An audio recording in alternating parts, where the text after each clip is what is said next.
Ayoko na. Tama na. Sakit-sakit na yung ginawa mo sa akin. Sinaktan mo ang puso ko na nagmahal ng totoo sa'yo. Tama na to. At ako'y pagod na pagod na. Ano ba to? Ilang beses mo ako sinaktan.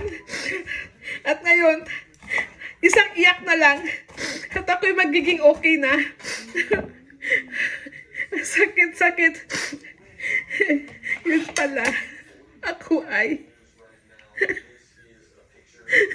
nag-ano ng sibuyas.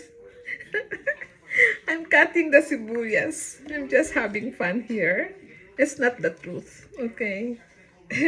You know, when you are cutting sibuyas, the only thing I was taught to relieve the tears, or it will hurt your eyes, is to put a salt on the side, so you will not feel the, you know, this one, that it will not go to your eyes. But I did not put that salt.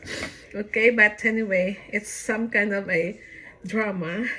Best drama award tonight. Okay, I'll see you later. I'm gonna show you what I am doing. This is something special, and I will show it to you later. Okay, see you. Bye.